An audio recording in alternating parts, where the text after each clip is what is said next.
আল্লাহ রাসূল সাল্লাল্লাহু আলাইহি ওয়াসাল্লাম বলেন যে রমজানকে তুমি যেই পরিমাণ সম্মানের সাথে গুরুত্ব দিয়া চলবা, রমজানও তোমাকে সেই পরিমাণ গুরুত্ব সাথে তোমাকে সম্মানিত করবে। হাসরের ময়দানে মানুষ যখন বিভিন্ন গুনায় জর্জরিত হইয়া, অপরাধের শিকার হইয়া, অপরাধ নিয়ে যখন হাসরের ময়দানে সে দাঁড়াবে, চলবে, আল্লাহ রাসূল সাল্লাল্লাহু আলাইহি ওয়াসাল্লাম বলেন তখন রমজানের প্রত্যেকটা সিয়াম, প্রত্যেকটা রোজা, প্রত্যেকটা সময় আখিরাতে নাজাতের জন্য দলিল হয়ে দাঁড়াবে। সুবহানাল্লাহ। এটা বিশাল একটা কথা। আমরা শোনার মতন শোনা একটা কথা বলি, যে শুনছি, শোনার মতন একটা কথা বলছে, শুনছি, কিন্তু এটা বিষয়টা বাস্তবের সাথে একটু রূপ মিলাইয়া তারপরে দেখেন যে হাসরের ময়দানে মানুষ বিভিন্ন কষ্টের মধ্যে থাকবে, বিভিন্ন গুনার বোঝা নিয়ে আসে দৌড়াবে। যেমন ভাবে দুনিয়াতে কোর্ট কাছারি আদালতে দেখবেন কেউ কাঁদতেছে, কেউ হেডকাপ বাঁধা, কেউ দৌড়তেছে, কেউ বিভিন্ন অবস্থার মধ্যে পেরেশান হয়ে দুনিয়ার আদালতে দৌড়তেছে। যদি বিশ্বাস না হয় আপনাদের মাঝে মধ্যে যাবেন, গিয়া দেখবেন, কাছেই তো বিভিন্ন মানুষ বিভিন্ন কৌশলে দৌড়তেছে। কেউ নাজাতের জন্য, জেল থেকে মুক্তির জন্য দৌড়তেছে, কেউ সাক্ষী হাজির করার জন্য দৌড়তেছে, কেউ উকিলের পিছনে দৌড়তেছে, কেউ মুড়ির পিছনে দৌড়তেছে, কেউ ফেসকারের পিছনে দৌড়তেছে। আহারে কি দৌড়! একা দৌড়ে পারে না, সাথে নিজের আপন ভাইকে নিয়ে নিছে, আপন ভাইও পারে না, সাথে আরেকজনকে নিয়ে নিছে। আমরা 5 জন 10 জনে মিলে পারি না একজন উকিলের সামনে, একজন ম্যাজিস্ট্রেটের সামনে নিজেকে পরিষ্কার, পুত, পবিত্র, নির্দোষ দাবি করতে আমরা পারি না। তো শেষে কি করি? একজন পাওয়ারফুল একজন উকিল নিযুক্ত করি, যে উকিলে বলে দিবে যে আমি ভালো মানুষ, আমার কোনো দোষ। জানি আপনারা এই পর্যন্ত কথা বুঝছেন, পরেরটা যদি বুঝেন তাহলে পরিষ্কার, জেহেন পরিষ্কার হয়ে যাবে। ঠিক তদ্রূপ ভাবে আখিরাতের ময়দানের অবস্থানটাও এরকম। আখিরাতের ময়দানে আপনার জিনার গুনাহ, আপনার সুগলফুরির গুনাহ, আপনার মিথ্যার গুনাহ, আপনার হত্যার গুনাহ, আপনার নামাজের গুনাহ, আপনার রোজার গুনাহ, আপনার কোরআন তেলাওয়াত করতে পারেন নাই, শিখেন না, এর গুনাহ, বেফরদার গুনাহ, হাজারো গুনাহ যখন আপনার সামনে আইসে দাঁড়াবে, আল্লাহ রাসূল সাল্লাল্লাহু আলাইহি ওয়াসাল্লাম বলেন তখন এমন একটা সময় আসবে যে এই সিয়াম, কোরআন এগুলা উকিল হয়ে দাঁড়াইয়া আল্লাহর কাছে সুপারিশ করে জান্নাত দিয়া দিবে। এটা হলো এরকম। কিন্তু আমরা তো বুঝি কম, আমরা তো বুঝতে চাইও কম, আমরা তো মানিও কম, মানতে চাইও কম। কিন্তু কখন বুঝি, কখন মানি? যখন বেলা ফুরিয়ে যায় তখন আমরা বুঝি, তখন আমরা মানি। সকালে আমরা বুঝি না, যখন নৌজওয়ান বয়স থাকে তখন আমরা বুঝি না। বুঝি কখন? যখন ওভার হয়ে গেছে, বয়স যখন প্রায় শেষ প্রান্তে চলে গেছে, তখন আল্লাহ ছাড়া আর আমার কেউ নাই, তখন সব কাজে আল্লাহ, সব আল্লাহ, সব আল্লাহ। না, এরকম না। ওয়াকিজু যেরকম আপনার বন্ধুকে, আপনার কোনো আত্মীয় স্বজনকে ওয়াকিজু কোনো জিনিস যেটা ওয়াকিজু কোনো কাজে আসে না, এরকম কোনো জিনিস আপনার কোনো বন্ধুকে দিলে যেরকম আপনার বন্ধু তেমন পছন্দ করে না, তেমন ভালো লাগে না, আপনার কাছেও তেমন পছন্দ হয় না, কোনো বন্ধু আপনাকে ওয়াকিজু একটা জিনিস দিছে, ঠিক তদ্রূপভাবে আল্লাহর কাছেও তো এমনই। আপনার এমন একটা সময় আল্লাহর কাছে যাচ্ছেন, যে সময়টা দুনিয়াতে আপনি ওয়াকিজু হয়ে গেছেন, এই সময় আল্লাহর কাছে গেলে আল্লাহর কাছে কেমন হবে, আপনার কাছে কেমন লাগে আর আল্লাহর কাছেই কেমন হবে। এই জন্য মুহতারাম হাজিরিন, সামনে মাহে রমজান, রমজানের প্রত্যেকটা রোজা আল্লাহর কাছে বান্দার জন্য সুপারিশ করবে। আল্লাহ বলেন, ইয়া আইয়ুহাল্লাযীনা আমানু, ইয়া আইয়ুহাল্লাযীনা আমানু কুতিবা আলাইকুমুস সিয়াম কামা কুতিবা আলাল্লাযীনা মিন ক্বাবলিকুম লাআল্লাকুম লাআল্লাকুম তাত্তাকুন। আল্লাহ বলেন দুনিয়ার প্রত্যেকটা ঈমানদারদেরকে লক্ষ্য করে তারপরে বলতেছেন, শোনো ঈমানদার, তোমাদের প্রত্যেকের জন্য রোজাকে আমি নির্ধারিত করে দিয়েছি। প্রত্যেকটা ঈমানদারের জন্য আমি এই সিয়াম রমজানের রোজাকে নির্ধারণ করে দিয়েছি। আল্লাহ বলেন নির্ধারণটা হলো এমন নির্দিষ্ট কয়েকটা দিনের জন্য সিয়াম তোমাদের জন্য অবধারিত করেছি। এটা শুধু তোমাদের জন্য এই রমজান তা না, আল্লাহ বলেন অতীতেও তোমাদের পূর্বে অনেক মানুষ অনেক উম্মতের জন্য এই সিয়াম ছিল।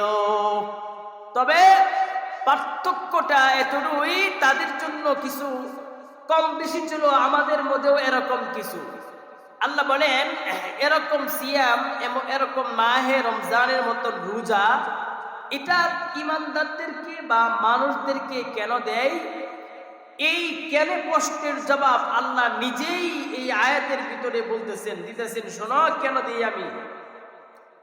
দেওয়ার একমাত্র কারণ হলো কুতিবা আলাইকুমুস সিয়াম কামা কুতিবা আলাল্লাযীনা মিন ক্বাবলিকুম লাআল্লাকুম তাত্তাকুন। আল্লাহ বলেন দেওয়ার একমাত্র কারণ হলো যেন তুমি তাত্তাকুন হতে পারো, যেন তুমি তাত্তাকুন মুত্তাকি পরহেজগার খোদা ভীরু আল্লাহ ওয়ালা এর অন্তর্ভুক্তর ভিতরে তুমি চলে যেতে পারো। মুফাসসিরগণ এর অর্থ বলেন কি জন্য রমজানের ভিতরে এত মুত্তাকি পরহেজগারি কিসের জন্য? তাফসীর বিদগণ উল্লেখ করেন রমজান মাসে যখন কোনো ব্যক্তি রোজা পালন করে, রোজা রাখা অবস্থায় তার যাবতীয় যত ঝামেলা, যত দুনিয়ার যত কাজ কাম আছে অটোমেটিকই তার কাজ কাম থেকে আস্তে আস্তে সে দূরে সরে যায়। আর মানুষের স্বভাব আর তবিয়ত হলো যত দুনিয়া কাজের মধ্যে সে নিয়োজিত থাকে তত বেশি তার ভুল হয় না? তত বেশি তার ভুল হয়। দুনিয়ার কাজে যত বেশি নিয়োজিত থাকে তত বেশি হাসা মিশা, তত বেশি সত্য অসত্য, তত বেশি অসৎ কাজের সাথে নিয়োজিত থাকে। যখন পেটে ক্ষুধা থাকে, পেট যখন পাকস্থলী যখন তার খালি থাকে, তখন শরীর অটোমেটিক আস্তে আস্তে আস্তে আস্তে দুর্বল হয়। আর একটা মানুষ যখন দুর্বল হয়ে যায় তো বিজ্ঞান বলে যে তার পাকস্থলী যত বেশি খালি থাকবে তার শরীর তত বেশি চাঙ্গা থাকবে, রোগ ব্যাধি তত বেশি কম হবে। সুবহানাল্লাহ। আর আল্লাহ বলেন সে যত বেশি পাকস্থলী খালি থাকবে তত বেশি আল্লাহ পাক রব্বুল আলামিনের ইবাদত বন্দেগী করতে তার তত বেশি ভালো লাগবে। এখন প্রশ্ন হলো যে আমাদের তো এরকম ভালো লাগে না, আমাদের তো কেমন উল্টা লাগে। শরীর নিষিদ্ধ হয়ে যায় তখন ঘুম ঘুম লাগে, ঘুমাইতে বেশি ভালো লাগে, ইবাদত বন্দেগী তেমন ভালো লাগে না, মেজাজ কেমন যেন 49 হয়ে যায়, সব দিক দিয়ে আমাদের উল্টা হয়ে যায়। তার কারণ হলো মুহাদ্দিসগণ বলেন, মুফাসসিরগণ বলেন যে এই তাকওয়াওয়ালা কুদাবিরু পরহেজগারি এটা এমন একটা সংজ্ঞা, এটা এমন একটা বিষয়, তুমি আর আমরা যদি আল্লাহ ওয়ালা হয়ে যেতে চাই, আল্লাহ বলেন প্রত্যেকটা মুত্তাকি পরহেজগারের প্রথম নাম্বার স্বভাবেই এটা হতে হবে যে সব দিক দিয়ে তার ধৈর্য ধারণ করতে হবে, সবর হতে হবে। আর রমজানের জন্য সবচেয়ে বেশি উপকারী যেটা, এটা হলো মানুষকে সবুরি বানানো। মানুষকে কি বানানো? সবুরি বানানো, ধৈর্যশীল করা মানুষকে।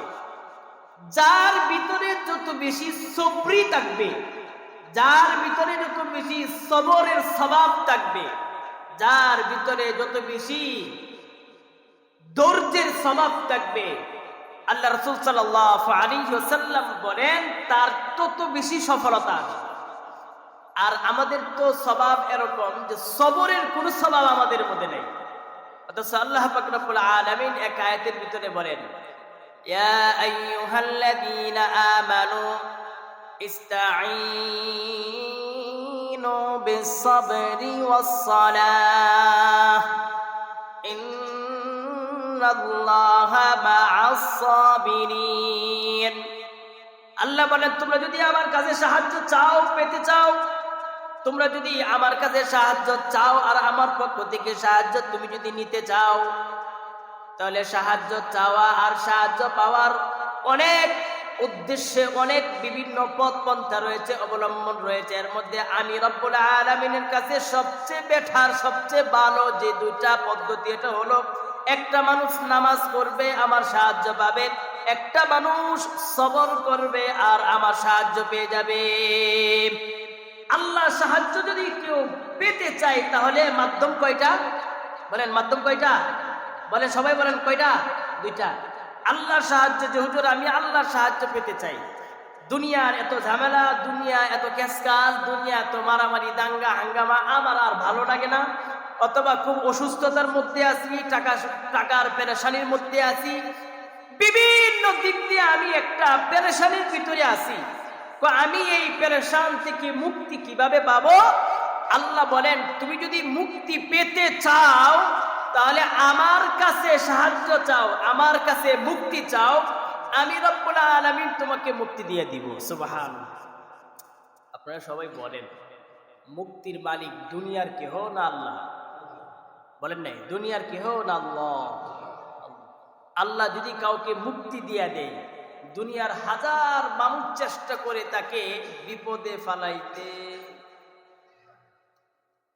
ফালাইতে পারবে না, হাজার চেষ্টা করলেও পারবে না। আল্লাহ রাসূল সাল্লাল্লাহু আলাইহি ওয়াসাল্লামের দিকে একটু লক্ষ্য করে দেখেন না, যদিও সময় কম। আল্লাহ রাসূল সাল্লাল্লাহু আলাইহি ওয়াসাল্লাম একটা ছোট্ট একটা ভাঙা একটা ঘরের ভিতরে, তখন তো আর এত মজবুত আর দেওয়াল ছিল না, অট্টালিকা ছিল না, বিল্ডিং ছিল না, ছোট্ট একটা কুঠুরির ভিতরে আল্লাহ রাসূল, চতুর্দিক দিয়া মানুষ বেষ্টন করা, তাকে ঘেরাও করে রাখছে। চতুর্দিক দিয়া আল্লাহ রাসূল সাল্লাল্লাহু আলাইহি ওয়াসাল্লামকে মেরে ফেলার জন্য, ধরে নেওয়ার জন্য, আক্রমণ করার জন্য চতুর্দিক দিয়া একদম দেয়ালের মতন, বাউন্ডারির মতন মানুষ লাগাইয়া রাখছে, পাহারাদার নিযুক্ত করে রাখছে, বের হবে তো নিয়ে যাবে। এমন সময়ের ভিতরেও, এমন সময়ে আল্লাহ পাক রব্বুল আলামিন এই এত হাজার হাজার মানুষের ভিতর থেকে আল্লাহ তাকে এমন ভাবে উঠাইয়া দিচ্ছেন, তারা চোখ দিয়ে দেখতেই পারে না নবী এই দিক দিয়া কখন চলে গেল। সুবহানাল্লাহ। আমা রামাইতা ইয রামাইতা ওয়ালাকিন্নাল্লাহা রামা। আল্লাহ বলেন ইন্নাহুম ইয়াকিদুনা কাইদা ওয়া আকিদু কাইদা ফামাহহিলিল কাফিরিনা আমহিলহুম রুওয়াইদা। দুনিয়ার সমস্ত মানুষ যত কৌশল অবলম্বন করুক, আল্লাহ বলেন দুনিয়ার সমস্ত মানুষ যত তোমাকে বিপদে ফালাক, দুনিয়ার সমস্ত মানুষ যত বেশি মক্করবাজি করুক, এই আয়াতের শব্দের অর্থ হলো মক্করবাজি, এই জন্য শব্দ মক্করবাজি ব্যবহার করলাম আমি। আল্লাহ বলেন দুনিয়ার সমস্ত মানুষ যত মক্করবাজি চেষ্টা করুক, দুনিয়ার সমস্ত মানুষ যত চেষ্টা করুক তোমাকে বিপদে ফালাইতে, আল্লাহ বলেন তোমাকে ওই রকম বেছে তারপরে উপরে উঠাইয়া নিব, আর দুনিয়ার কোন মানুষ তোমাকে বিপদে ফালাইতে পারবে না, কেউ পারবে না। হাজার হাজার মানুষের ভিতর থেকে তোমাকে বাছাই করে আমি নিয়ে যাব, হাজার হাজার বিপদ থেকে উদ্ধার করে তোমাকে মুক্তি দিয়ে দিব। তুমি মুক্তি পেতে চাও? আল্লাহ বলেন মুক্তি তুমি পেতে চাও, আমার কাছে দুইটা জিনিসের মাধ্যমে মুক্তি চাও। একটা হলো ইস্তাঈনু বিস-সাবরি ওয়াস-সালাহ। আল্লাহ বলেন দুইটা জিনিসের মাধ্যমে আমার কাছে মুক্তি চাও। তুমি জাহান্নাম থেকে মুক্তি চাও, দুই জিনিসের মাধ্যমে চাও। দুনিয়ার ঝামেলা থেকে মুক্তি পেতে চাও, দুইটা জিনিসের মাধ্যমে চাও। দুনিয়ার কষ্ট থেকে মুক্তি পেতে চাও, দুই জিনিসের মাধ্যমে চাও। দেখুন লক্ষ্য করে দেখবেন সাহাবা কেরাম রাদিয়াল্লাহু আনহুম আজমাইন যখন কোনো বিপদে পড়ে যেতেন, আকাশের মধ্যে যখন কোনো কালো ছায়া দেখতো, দুনিয়া যখন দেখতো অন্ধকার, বাতাস যখন দেখতো উলট পালট হয়ে গেছে, তো দৌড়ে মসজিদে চলে যাইতেন, সাথে সাথে জায়নামাজ বিছাইয়া দিতেন, নামাজে দাঁড়াইয়ে দিতেন, আল্লাহর কাছে সাহায্য চাইতেন।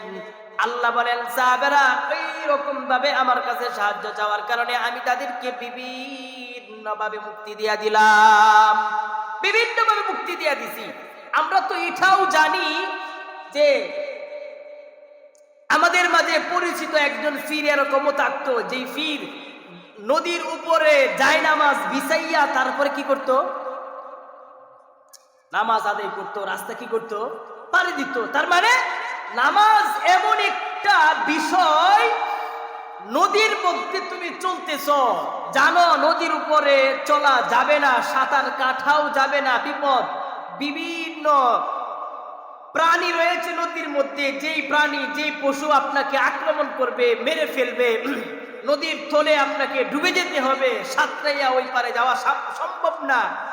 এমন বিপদের মধ্যেও তুমি নামাজে দাঁড়াইয়া যাও, আমি রব্বুল আলামিন তোমাকে মুক্তি দিয়ে দিব। সুবহানাল্লাহ। আরো সহজভাবে বলি আপনাদেরকে, আরো বুঝবেন সহজভাবে বললে। আল্লাহর পাক রব্বুল আলামিন বলেন, শোনো, ইয়া আইয়ুহাল্লাযীনা আমানু ইসতাঈনু বিস-সাবরি ওয়াস-সালাম। আল্লাহ বলেন তখন দুনিয়াতে এমন একটা অবস্থা সৃষ্টি হয়, আগে তো ভালো ছিল, এখন অনেকটা কমে গেছে এই অভ্যাস মানুষের মাঝে। আমরা আগে দেখতাম ছোটবেলা মানুষ যখন বিপদের মধ্যে সরে যেত, যখন বাতাস বেশি বইতো, ঘূর্ণিঝড় বেশি আসতো, তুফান যখন বেশি হইতো, তখন আমরা ঘরের ভিতরে গিয়া তারপরে কি করতাম, তুফানের জন্য বাঁচার জন্য, ঘূর্ণিঝড় থেকে বাঁচার জন্য কি করতাম, আপনার যেটা করতেন এটা বলেন, কি করতেন, আযান দিতেন। কেন? আর মা বোনদের অভ্যাস ছিল কিছু ঝাড়ু টাড়ু হাবিজাবি নিয়া, শলা বা বেত টেত নিয়া ডেক ডেক্সির মধ্যে কি করতো, আঘাত করতো, ডেক ডেক্সির মধ্যে কি করতো, আঘাত করতো।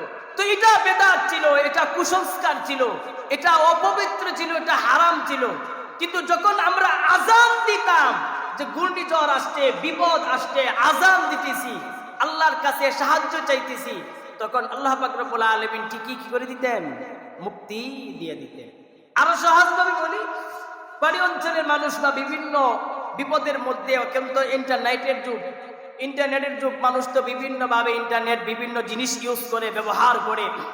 যখন বিমানে অথবা পানির মধ্যে চলাফেরা করে, অথবা যখন বাতাস বেশি বইতে থাকে, তখন মানুষ আল্লাহর কাছে সাহায্য চায় আর পড়তে থাকে লা ইলাহা ইল্লা আনতা সুবহানাকা ইন্নী। সবটা সোজা ভাবে বলতেও পারেন না, লা ইলাহা ইল্লা আনতা লা ইলাহা ইল্লা আনতা সুবহান। আল্লাহর কাছে কি চাই, সাহায্য চাই। বলেন আল্লাহর কাছে কি চাই? আল্লাহ বলেন শোনো, ইস্তাঈনু বিস-সাবরি ওয়াস-সালাম ইন্নাল্লাহা মা'আস সাবিরিন। তোমরা যদি আমার কাছে সাহায্য চাও আমার পক্ষ থেকে, তুমি যদি এই সমস্ত বিপদ আপদ থেকে তুমি যদি মুক্তি পেতে চাও, আমি রব্বুল আলামিন তোমাকে মুক্তি দিয়া দিব। তবে শর্ত হলো সবর করতে হবে আর নামাজে দাঁড়াইতে হবে। সামনে মাহে রমজান আসতেছে, মাহে রমজানের ভিতরে কিন্তু দুইটা জিনিস রয়েছে, লক্ষ্য করছেন? মাহে রমজানের ভিতরে দুইটা জিনিস রয়েছে, এর মধ্যে একটা হলো নামাজ রয়েছে। মাহে রমজানের ভিতরে দিনে রাত্রে মিলাইয়া 40 রাকাত নামাজ রয়েছে। দিনের রাত্রে মিলাইয়া, যেমন 5 ওয়াক্ত নামাজে কয় ফরজ? সবাই কোন 5 ওয়াক্ত নামাজে কয় ফরজ? সবাই গনি। ফজরে বলেন, ফজরে 2, জোহরে 4, 2 আর 4 কত হইল? বলেন। আসরে 4 কত হইল? বলেন কত হইল? হ্যাঁ। মাগরিবে 3 কত হইল? 13। এশারে 4 কত হইল? 17। বেতের হলো 3 কত হইল? 20। বলেন বেতর হইল 3 কত হইল? ওয়াজিব। এটাও কিন্তু ফরজের সমতুল্য। এই যে সারা দিনে আমি 20 রাকাত নামাজ আদায় করলাম, আল্লাহ বলেন ইয়া আইয়ুহাল্লাযীনা আমানু কুতিবা আলাইকুমুস সিয়াম কামা কুতিবা আলাল্লাযীনা মিন ক্বাবলিকুম লাআল্লাকুম তাত্তাকুন। আল্লাহ বলেন দিনে রাত্রে মিলাইয়া তুমি 20 রাকাত নামাজ আদায় করলাম, আবার তারাবি নামাজ তুমি 20 রাকাত আদায় করলাম, কোন ব্যক্তি যদি 40 রাকাত নামাজ আদায় করতে পারে, রব্বুল আলামিন বলেন তার দিনে রাতে গোপনে প্রকাশ্যে যত গুনাহ হইবে তো রব্বুল আলামিন মাফ করে দিবেন। দ্বিতীয় নাম্বার, খুব মনোযোগ দিয়ে শুনেন, ভালো করে কানটা লাগাইয়া তারপরে শুনেন। আল্লাহ বলেন শোনো, ইস্তাঈনু বিস-সাবরি ওয়াস-সালাহ। রমজানে দুইটা জিনিস খুব বেশি পাওয়া যায়, দিনে রাত্রে মিলাইয়া 40 রাকাত নামাজ আদায় করা যায় এবং দিনের বেলাও না খাইয়া সবর করতে হয়। সামনে ঠান্ডা পানি দেখা যায়, সামনে বিভিন্ন কোয়ালিটির ফল মূল ইত্যাদি ইত্যাদি দেখা যায়, এরপরেও মনকে বুঝাইতে হয়, সবর করতে হয়, খাবার থেকে দূরে থাকতে হয়, বিবি সহবাস ইত্যাদি ইত্যাদি থেকে দূরে থাকতে হয়, চোখের গুণা থেকে দূরে থাকতে হয়, গান শোনা ইত্যাদি ইত্যাদি কানের গুণা থেকে দূরে থাকতে হয়, হাতে নাপাক ধরা থেকে ইত্যাদি ইত্যাদি গুণা থেকে দূরে থাকতে হয়, পায়ে হাঁটার দ্বারা যত গুণা হয় ইত্যাদি থেকে আমার দূরে থাকতে হয়। আল্লাহ বলেন বিভিন্ন গুণা থেকে তখন তুমি দূরে থাকো আর সবর করো, আল্লাহ বলেন তোমাকে মুত্তাকি বানাইয়া ঈদের দিন বেতন বোনাস দিয়া জান্নাতের মালিক তোমাকে বানাইয়া দেওয়া হবে। আরে বিয়া, সারাদিন তুমি কাজ করতে না, সারা মাস কাজ করতে না, মালিকের কাছে যদি যাও যে আমার বেতনটা দিয়া দেন, আপনাকে মালিকে বেতন দিবে না, দৌড়ানি দিবে। আপনাকে মাসের শেষে দিনের শেষে মালিকে বেতন দিবে না, দৌড়ানি, শুধু খালি দৌড়ানি দিবে না, আর কিছু করবে। যদি ধরতে পারে মালিকে তাইলে কিন্তু নাক বরাবর, কোন বরাবর? নাক বরাবর। আর যদি ধরতে পারে তাহলে কিন্তু সাফা আর তার হাত বরাবর। আর মালিক যদি বেশি রাগী থাকে, নেশা, সারাদিন কাজ করছো না, সারা মাস কাজ করছো না, হাজিরাও তোমার নাই, দিনের বেলা হাজিরা নাই, রাত্রেও হাজিরা নাই, বেতন নেওয়ার সময় আবার সামনে সবার আগে দাঁড়াইছো, এরকম স্বভাবের কোন কামলা মজুর যদি থাকে আর মালিক যদি বেশি রাগান্বিত অবস্থায় থাকে, তাহলে মেশাব দারো যদি দা কোদাল বন্দুক রাইফেল পিস্তল আর যদি তাই এটা দিয়ে কিন্তু কেসবে। আল্লাহ বলেন আমি তো ওই রকম না, এরপরেও তুমি যখন তুমি তোমার অবস্থা অনুযায়ী যেই পরিমাণই পারো, পারার পরে যখন আমার কাছে আসবে, আমি রব্বুল আলামিন তোমাকে সেই উপযুক্ত সম্মানে সম্মানিত করব ইনশাআল্লাহ। মুহতারাম হাজিরিন, এই যে সামনে রমজান মাস, এটা হলো দুইটা জিনিসের মাধ্যমে আল্লাহর কাছে সাহায্য চাওয়ার মাস। একটা হলো নামাজ আর একটা কি? সবর। বলেন না, একটা হলো নামাজ, একটা কি? সবর। সবর মানে রোজা, সবর মানে কি? রোজা। আল্লাহ বলেন এখন শুনো তোমার সাথে ফাইনাল কথা। আল্লাহ আপনাদের সাথে আমাদের সাথে ফাইনাল একটা কথা বলতেছেন, মনোযোগ দিলে আমি ফাইনাল কথাটা বলবো। মনোযোগ আছে তো? আল্লাহ বলেন শোনো, ইয়া আইয়ুহাল্লাযীনা আমানু ইস্তাঈনু বিস-সাবরি ওয়াস-সালাহ ইন্নাল্লাহা মা'আস-সাবিরিন। আল্লাহ বলেন ফাইনাল যে কথাটা রয়েছে, গুরুত্বপূর্ণ যে কথা রয়েছে, শোনো, আমি রব্বুল আলামিন সবরকারীদের সাথেই থাকবো। আল্লাহ কি বেসবরীদের সাথে না সবরীদের সাথে? সবাই বলেন, কথাটা বলেন, বলতে হবে। আল্লাহ কি বেসবরীদের সাথে না সবরীদের সাথে? আল্লাহ কি বাইটেলদের সাথে না উজাইনদের সাথে? বাইকটা উজাইন জীবন বাড়া খালি হ্যাঁ বাইকটিয়ে গেছে, উজায় গেছে না। কিছু জাতের মানুষ আছে জীবন বাড়া উজায়ে যায়, হ্যাঁ বাইকটিয়ে যায় না। আরেকটা কথা বলি, সেম কথা, জীবন বাড়া রব্বুল আলামিন বলেন আমি টগণ্যদের সাথে, জিতাইন্যদের সাথে, লাভের লাভ যারা করে এদের সাথে আমি না, যারা দুনিয়াতে ঠকবে ঠকবে ঠকবে, আল্লাহ বলেন আমি তাদের সাথে রয়েছি। কেন? হাসরের ময়দান তো তাদের জন্যেই আমি কায়েম করব। হাসরের ময়দানে প্রত্যেকটা টগণ্য, প্রত্যেকটা লোকসানওয়ালা, প্রত্যেকটা সবরওয়ালা, প্রত্যেকটা বাইটেলওয়ালাদেরকে আমি রব্বুল আলামিন উপযুক্ত জান্নাত দিয়া পুরস্কৃত করব। সুবহানাল্লাহ। এই জন্য সামনে রমজান মাস, রমজান মাসের প্রস্তুতি নেওয়ার দরকার আছে না নাই? বলেন দরকার আছে না নাই?